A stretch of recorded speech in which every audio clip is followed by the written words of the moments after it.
Elegí Cuba porque fue el primer país que se me ocurrió y el que estaba disponible, y aparte me interesaba saber sobre su historia y gastronomía. Ubicación geográfica. Cuba es un archipiélago y es la mayor y más occidental de las Antillas Mayores, y está estratégicamente ubicada a la entrada del Golfo de México.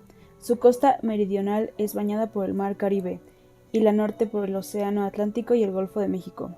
Fue llamada Llave del Golfo por su posición privilegiada entre las dos Américas. Cuba fue descubierta por Cristóbal Colón el 28 de octubre de 1942.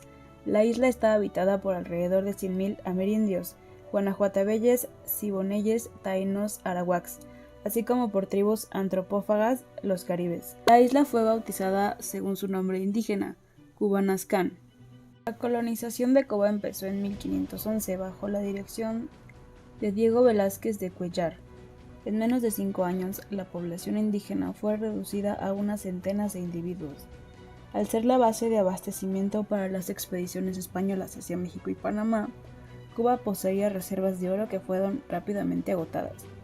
La administración local quedó entonces encargada de promover nuevas actividades económicas.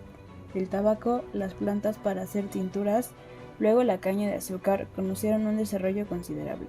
Favorecida por la importación de esclavos africanos, la isla llegó a ser comercialmente muy activa. Desde el comienzo del siglo XIX, las diferencias entre los españoles y los criollos generaron mucho enfado.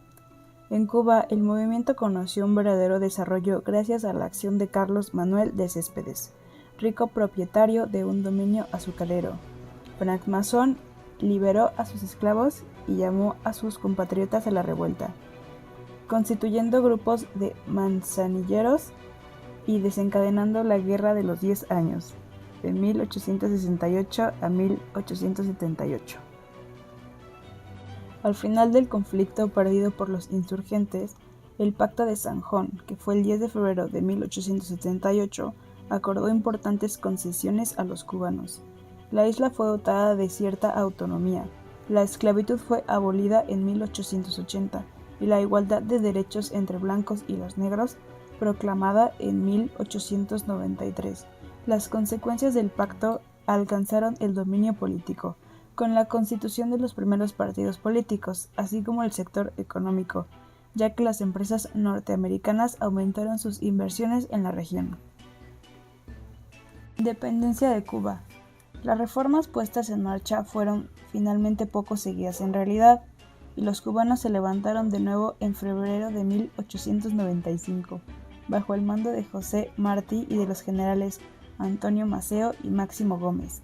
Los Estados Unidos, que controlaban ya el mercado de azúcar cubano, intervinieron de parte de los insurgentes en abril de 1898, precipitando la guerra hispanoamericana, provocada por la pérdida del Maine, un navío de guerra americano que España fue acusada de haber atacado.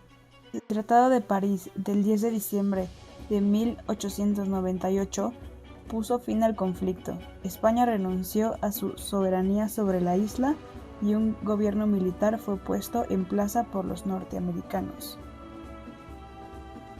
La República de Cuba fue formalmente instituida el 20 de mayo de 1902 y su constitución integró la Enmienda Platt, autorizando la intervención norteamericana en los asuntos del país y la instalación de 2 bases navales en Cuba, en contrapartida de privilegios aduaneros. El 10 de marzo de 1952, el antiguo presidente Batista tomó el poder con el apoyo de la Armada. Sostenido por los primeros tiempos por los sindicatos y los comunistas, su régimen era el despotismo y la corrupción. El dominio de los capitales extranjeros sobre la economía del país se acrecentó aún en los años 50. Los norteamericanos controlaban el 90% de las minas de níquel y las explotaciones agrícolas, el 80% de los servicios públicos, el 50% de las vías férreas y, con el Reino Unido, toda la industria petrolera. Una oposición no institucionalizada se desarrolló entonces alrededor de ciertos intelectuales. En 1953, Batista aplastó una tentativa de levantamiento dirigida por Fidel Castro, un joven jurista que fue puesto en prisión. Reelecto sin oposición al año siguiente, el dictador concedió una amnistía a los prisioneros políticos. Castro eligió entonces exiliarse a México. Revolución de Cuba. El 2 de diciembre de 1956, Fidel Castro desembarcó a la Sierra Maestra con 80 insurgentes. Puestos en jaque por el ejército, los rebeldes pudieron llegar a la sierra, entre ellos el Che Guevara, joven médico y revolucionario argentino, compañero de armas de Castro. Durante 2 años, esos que serían llamados los barbudos dirigieron una guerrilla disimulada contra el ejército gubernamental, asegurándose progresivamente el sostén de una gran parte de la población. Dubitativos sobre la política a seguir, los Estados Unidos suspendieron sus envíos de armas a Batista en marzo de 1958. El éxito de la contraofensiva de los insurgentes llevó al dictador a dejar el país el 1 de enero de 1959. Fue nombrado un gobierno provisorio, con Fidel Castro a la cabeza, un hombre que se decía por encima de los partidos. Rápidamente fue lanzada una reforma agraria, confiscando tierras a los norteamericanos. Las refinerías de azúcar y de petróleo fueron nacionalizadas. La política de grandes trabajos puesta en marcha tenía por efecto resolver el desempleo y pronto debían dar sus frutos programas destinados a mejorar la educación y la salud pública. En octubre de 1960, Washington impuso a la isla un embargo comercial. La ruptura total de las relaciones diplomáticas se produjo en enero de 1961 y, el 17 de abril, un comando de exiliados anticastristas, sostenidos e impulsados por los Estados Unidos, desembarcó en la bahía de Los Cochinos, al sur de la isla. El fracaso de esta tentativa de invasión aceleró la orientación socialista del régimen. El 14 de octubre de 1962 estalló la crisis de octubre.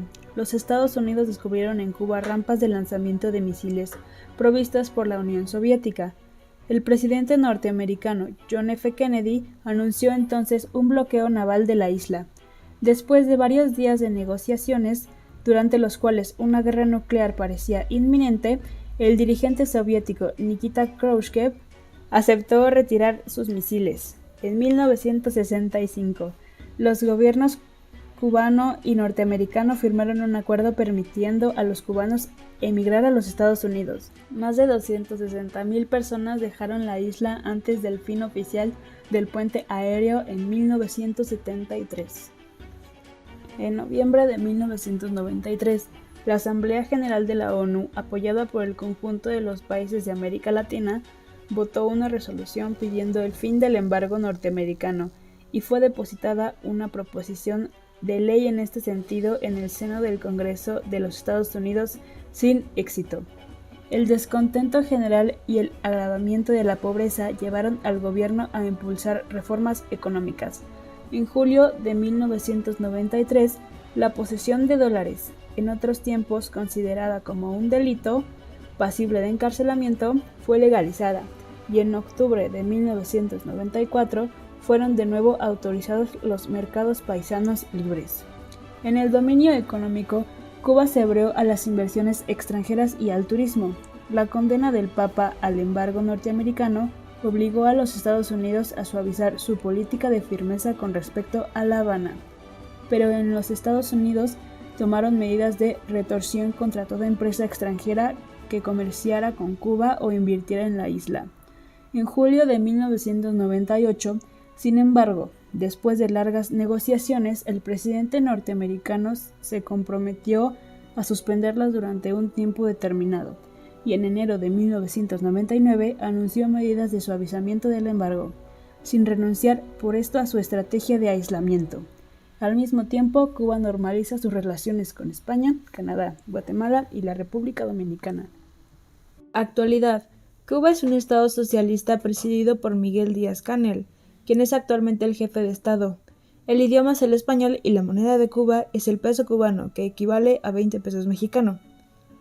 El pasado enero de 2021, Cuba sufrió una drástica reforma de su vida financiera al deshacerse de la antigua moneda que impuso hace años, el CUC, y volvió al viejo peso cubano de la noche a la mañana. El resultado fue una inflación vertiginosa de precios que dejó a los cubanos sin poder comprar alimentos o medicinas. En la última década, la economía cubana ha declinado abruptamente, contrayendo un crecimiento del PIB de -11% el año pasado. En la actualidad, Cuba importa alimentos y exporta poco. Los pilares de la economía de Cuba son el turismo internacional, el petróleo de Venezuela y las remesas de los emigrados. Recientemente, los tres han disminuido, hasta el punto que ya no sostienen la economía de la isla. La nueva capacidad que han encontrado los cubanos en los últimos 3 años para acceder a Internet, ver cómo vive el resto del mundo y comunicarse entre ellos con facilidad, es un ingrediente bastante importante. Antes, eventos en los que la gente se rebelaba contra el gobierno sucedían en diferentes puntos de La Habana, por ejemplo, pero nadie más sabía lo que había pasado, por lo que nunca desencadenó una respuesta colectiva. Ahora vemos que el conocimiento de lo que otros están haciendo se comparte ampliamente y ha desencadenado una respuesta colectiva. Como resultado, el gobierno cubano cortó Internet durante algunos días. El expresidente Trump también dejó en vigor algunas sanciones que han marcado la diferencia. Por ejemplo, Trump eliminó las oficinas de Western Union en Cuba. Ahora los cubanos que viven en la pobreza dentro de la isla ya no pueden contar con la ayuda de su familia en Miami, en todo Estados Unidos, en América Latina y España. Hasta hace unos meses, la familia del extranjero enviaba dinero, ropa, medicinas y comida. Ahora, los cubanos, cuyas vidas son muy precarias, no pueden depender de su familia en el extranjero para que los sostenga. La receta que yo escogí fue el tradicional sándwich cubano. Para su elaboración se utiliza un pan suave y largo parecido a un baguette. Vamos a necesitar pan cubano tipo baguette, 4 lomos de cerdo asado, 2 rebanadas de jamón de pierna, 2 rebanadas de queso suizo, pepinillos en vinagre, mantequilla y mostaza al gusto. Para la preparación, cortamos el pan por la mitad, añadimos mostaza a cada tapa del pan. Luego colocamos sobre una tapa una rebanada de queso suizo, seguida de 2 lomos de cerdo, rodajas de pepinillos en vinagre y una rebanada de jamón de pierna. Repetimos todo el proceso nuevamente con los ingredientes restantes y cubrimos al final con la segunda tapa del pan. Untamos mantequilla alrededor del pan antes de calentarlo en una plancha o en una sandwichera, hasta que quede el pan dorado. El resultado será un delicioso emparedado crujiente. Opcional: el típico sándwich cubano se hace con estos ingredientes, principalmente jamón de pierna y cerdo asado al carbón, pero si no lo tienes a mano exactamente, no te preocupes, puedes usar variantes.